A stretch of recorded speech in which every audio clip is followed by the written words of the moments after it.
వాటిక ఇవాళ ఉదయం 11 గంటలకి ఏపీ కేబినెట్ భేటీ జరగనుంది. ఈ భేటీలో రాజధాని అమరావతి నిర్మాణం రెండో దశలో 44,000 ఎకరాల సేకరణపై చర్చించనున్నారు.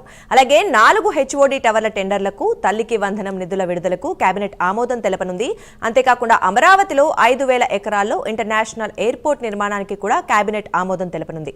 2,500 ఎకరాల్లో అంతర్జాతీయ స్పోర్ట్స్ కాంప్లెక్స్, మరో 2,500 ఎకరాల్లో స్మార్ట్ ఇండస్ట్రీ హబ్ నిర్మాణంపై కేబినెట్ చర్చించనుంది. ఇక ఇదే అంశానికి సంబంధించి మరింత సమాచారం మా కరెస్పాండెంట్ శ్రీనివాస్ అందిస్తారు. శ్రీనివాస్, చెప్పండి, ఈ రోజు మరి ఎటువంటి వాటికి ఆమోదం తెలిపే అవకాశం ఉందంటారు కేబినెట్ లో? Thank you Durga.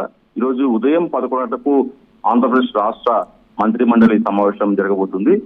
CM Chandrababu Naidu అధ్యక్షతన జరిగే ఈ కేబినెట్ భేటీకి డిప్యూటీ సీఎం పవన్ కళ్యాణ్ తో పాటు అలాగే ఐటీ విద్యాశాఖ మంత్రి నారా లోకేష్ తో పాటు ఇతర మంత్రులంతా కూడా ఈ కేబినెట్ సమావేశానికి హాజరవుతారు. ఈ రోజు జరిగే కేబినెట్ సమావేశంలో కూడా పలు అంశాలపైన కూడా కేబినెట్ చర్చించి ఆమోదం తెలిపే అవకాశం ఉంది. ప్రధానంగా ఇటీవల 48వ సిఐడిఏ సమావేశం జరిగింది. ఈ సిఐడిఏ సమావేశంలో పలు అంశాలు కూడా ఆమోదం తెలిపింది. ఈ నేపథ్యంలోనే ఈ రోజు జరిగే సమావేశంలో ప్రధానంగా కీలకంగా సిఐడిఏ ఏదైతే ఆమోదం తెలిపిందో వాటిని కూడా చర్చించి ఈ రోజు కేబినెట్ ఆమోదం తెలిపే అవకాశం ఉంది. ప్రధానంగా రాజధాని అమరావతిలో ఒక డిఐడి టవర్ల టెండర్లకు కూడా ఈ రోజు ఆమోదం తెలిపే అవకాశం ఉంటుంది. అలాగే హెచ్ఓడికి సంబంధించి కూడా 4 టవర్లు నిర్మించాలని చెప్పేసి కూడా ప్రభుత్వం రాజధాని ప్లాన్ లో భాగంగా అక్కడ ఆమోదం తెలిపింది. ఇందుకు సంబంధించి కూడా హెచ్ఓడికి సంబంధించి కూడా 4 టవర్ల టెండర్లకు సంబంధించి కూడా ఈ రోజు కేబినెట్ ఆమోదం తెలిపే అవకాశం ఉంటుంది. అలాగే అమరావతి రెండో దశ పనులకు సంబంధించి కూడా దాదాపు 40,000 ఎకరాలు ల్యాండ్ పూలింగ్ చేయాలని చెప్పేసి కూడా ప్రభుత్వం భావిస్తుంది. దీనికి సంబంధించి కూడా వివిధ అంశాలపై కూడా ఈ రోజు కేబినెట్ భేటీలో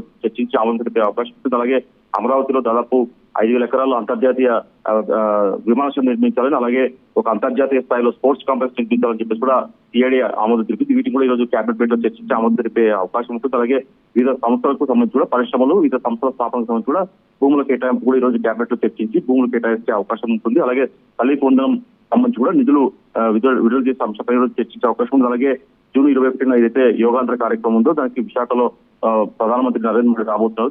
ఆ కార్యక్రమానికి సంబంధించి కూడా కేబినెట్ చర్చించే అవకాశం ఉంటుంది. అలాగే జూన్ 12కు సంబంధించి కూడా కుటుంబ సర్కార్ ఏర్పడి 1 year కాబోతుంది, సంవత్సరం కాబోతుంది. ఈ దీనిపైన కూడా ఇలాంటి కార్యక్రమం చేపట్టాలనే అంశంపై చర్చించే అవకాశం ఉంటుంది. దీంతో పాటు కూడా వాళ్ళ అంశాలపైన కూడా ఈ రోజు కేబినెట్ చర్చించి ఆమోదం తెలిపే అవకాశం ఉంటుంది. Durga, thank you Srinivas.